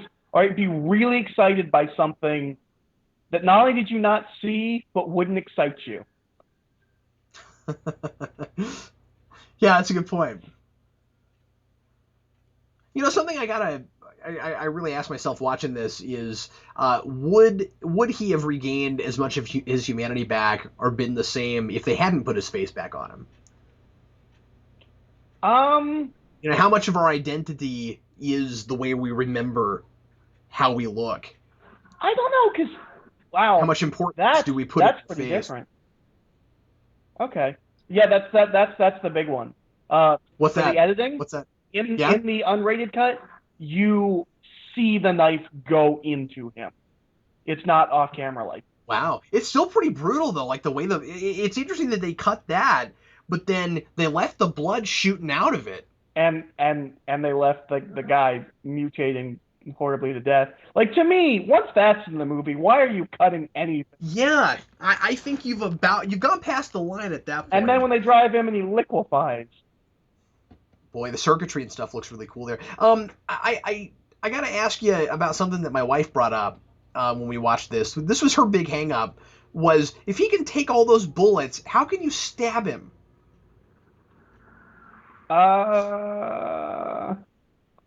The same way that in Dark Knight, Batman's armor can take bullets, but not a knife? I guess I've never really understood that. Well, that's the thing with Kevlar, too. You can stab Kevlar. Yeah, but could you stab this titanium? Or whatever it is? Man, I'm just a guy. I'm not a doctor. I don't know. I don't think a doctor would really know all that much about I'm not a titanium. scientist. I'm not a metallurgist. Metallurgist. I like this. Yeah, the way that robot falls is pretty great. I love how long it takes. It's still going. But yeah, that's the big Robocop fight. Is he blows him up. You know what else I think is kind of highly influenced by this movie? What's that? Kick-Ass. I think there's a lot of this in Kick-Ass. I don't know why. I had not thought of that, but I can completely get why you'd say that. Man, his vision needs to be updated to HD, because that was some blurry. You know, every time it switches to his point of view, I'm like, what's wrong with my TV? Well, it's because they put a VCR in his head. He's on tape. Also, we haven't talked about him at all, but the old man is Dan O'Hurley, and he's a pretty good character actor that's been in, like, everything. Now that I say that, I'm looking at his things, and I'm not seeing lots of stuff I recognize. Now you're in trouble. Oh, you know who he is? He's Mr. Freeze. Oh, really? Yeah. He just passed away recently. Yeah, now that you say that, I heard that. I misunderstood this scene when I was a child. Oh, what did you think was going on? I thought he fired Murphy, and that freed him from being under control of OCP. And I watched it when I was older. I was like, well, that wouldn't have made any sense. But like somehow him being fine. Okay, here comes the worst special effect in the movie. That's really bad. Yeah, that green screen's not working so well. Well, and he's like clay, like he's clearly like a toy. But once again, the violence doesn't bother anybody. no one cares. It's a hyper-violent world. Well, in fact, they do care. They're ecstatic because they don't have to deal with that guy anymore. Yeah, but you're when you were talking about the likability of people, you're right. The old guy that runs the place really is like, that's really interesting, isn't it? That like it's not the company that's evil, it's that one guy. Well, and what I think, well, it's a little bit of both, but what I think is really interesting about the old man is that he's neither played as evil nor as like incompetent. Like I think in most other movies he would either be in on it or he'd be so inept he doesn't know what's going on. Yeah, that's right. And he's not either. Eric, this movie is absolutely fascinating to me. I can't believe it's already over. Yeah, I have the same thing. That's the thing that is so fascinating to me, and I don't just mean that it's a quick watch, although it is, but that's where they ended.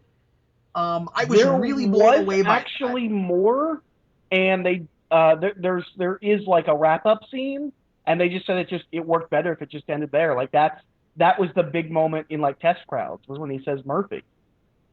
Yeah, that's really cool. Well, that's what it's all about. You get to the end and the movie is definitively telling you that there's still humanity in this guy. I love how it doesn't force anything down your throat. It just presents its ideas within the context of its narrative, and there's a lot of commentary and there's a lot of satire. But like I said, it doesn't spoon feed anything. It really leaves a lot of stuff open to interpretation, and there's a lot of visual storytelling. Well, what I think is interesting is, I mean, in that satire, it is kind of on the nose, but all of the stuff with Murphy himself, character-wise, is very subtle. Which is why exactly. I think it's so incredibly subtle, to the point where the first time I saw it, I kind of felt like there wasn't enough there. And I felt the same way I did about The Crow, where I was like, all these people are really two-dimensional. I don't understand why I'm supposed to care about anything. I had to watch it again. And I feel that way a little bit about this, where, I was really down on it for not giving us any time at all with his family and stuff. And I kind of feel like there's a little bit of, they're in this world where everybody has gotten so desensitized that there's almost no humans left. Like, this guy has to become a robot to find his humanity. I think that's really cool. It's like everybody else is, in a lot of ways, a lot of the other characters are more robotic than he is. Not everybody, certainly. That's not to say that there are no humans in this film. Well, and it's a little bit more complicated than that. I think it has to be in order to allow for this guy to find his humanity in the first place, because there has to be, there has to be some humanity in the universe left. And so his partner still has that. I think not showing his wife and kids might be some kind of a choice, so that we see him beforehand and we know how he feels about his family. But then when he becomes Robocop, we're just as distant from his family as he is. Like, we don't know his family in the same way he doesn't know his family. That's a great point. Yeah, if we had met them before, then we would be looking at it from the perspective of the man who died. So in a way, it's like they're trying to make sure that we don't know too much about him before he has to rediscover himself. Yeah. It doesn't tell us nothing. We have to know a few things. Yeah, well there's a TJ Laser crew. That's funny. Yeah, that is funny. Like would we appreciate, the flipping of the gun and, again, the sparks from the car and all of that if we hadn't seen that stuff before? But all of that they give us these little clues. All of that stuff is Murphy. They don't... Yeah. We're told that, his son likes it, but we never meet the son. We never... we're kind of distant from them. We just know what Murphy feels about them. Yeah, in a lot of other things, I would kind of cry foul on that. I think it works here. I remember... I think Ebert said the thing that makes this movie work is that it has heart. And it's interesting because it's a character that's so mechanical, and yet at the same time, you really feel a lot for him. Yeah, and the movie forces you to not really care about him before he becomes RoboCop. Like I think they don't give us too much before that because they want you to be surprised by how much you like him as a robot. Yeah. And I think that's really interesting. I think it's also interesting that the distinction between robot and android. For all intents and purposes, this guy is a straight up robot, right? Like he's kind of a cyborg, but for the most part, they basically just built a mechanical man and put a human mind in it. Yeah, we're not really sure how human he is. Right. It could just be that face. And Yeah, presumably and the like I face said, is I there just so love that. he relates to himself. Hey, that's a good point. Let me ask you this real Howard quick. Do we know? Chaykin is mentioned in the acknowledgments. Oh, that's interesting. That's weird. But not Frank Miller. Yeah. And clearly there's Miller influence in this. In fact, I don't think it would be a stretch to think that might be why the mayor wasn't named that. Yeah. Oh, yeah. I don't know. I mean, it could be something. Miller is a popular name. It's not like Frank Miller is the only famous Miller, but I don't know. Just that seems really coincidental to me. But anyway, what I was going to ask you is, are we given anything in this? I don't think we are, about like how much of Murphy's mind is in the robot. No, they don't tell us really anything. I believe his whole brain is there.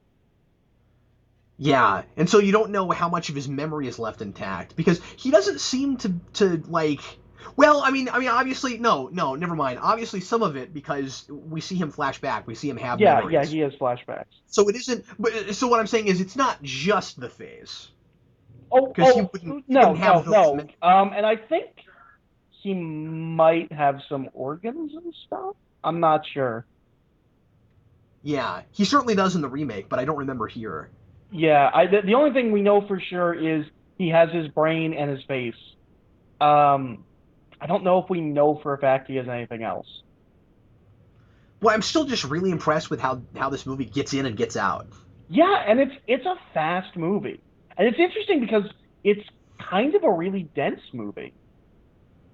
Yeah, but it's, I mean, like it starts right when it needs to and it ends right when it needs to and gives you nothing else.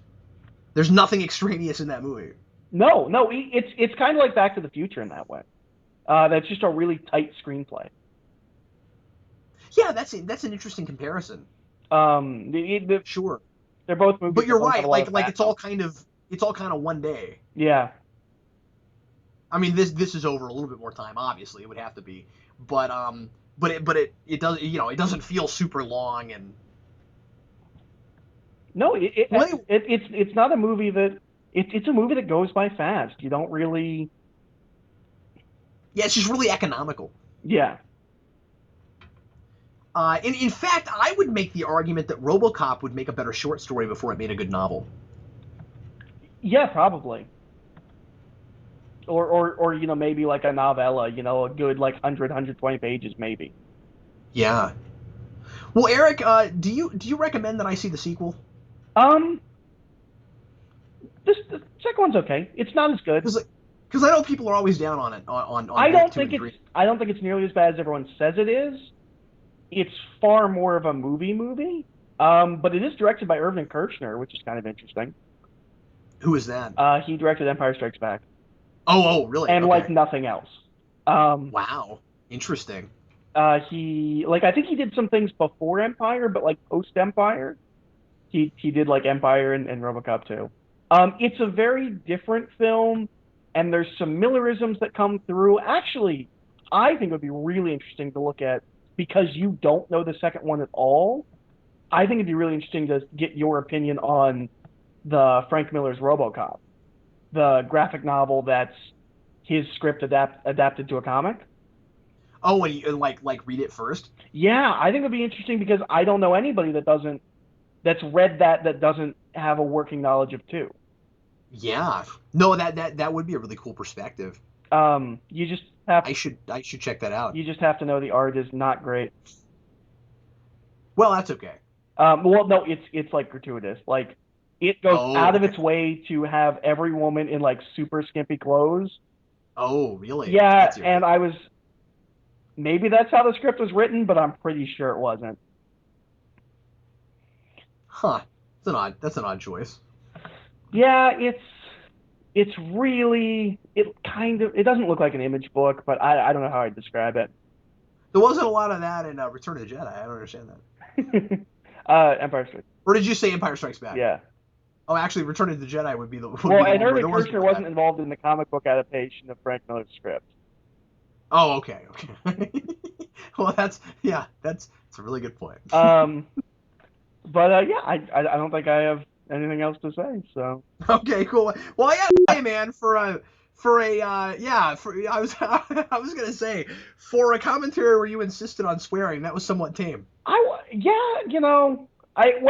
Part of You were like, you have to let me swear. I was like, I'm pretty sure that commentary would have been exactly the same had I wouldn't have gotten to say bitches leave.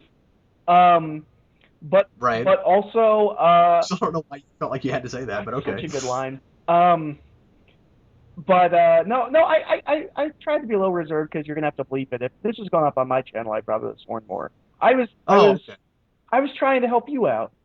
Oh, well, I appreciate it, Eric. Thanks a lot. Well, everyone, thanks as always for listening to another one of our commentaries.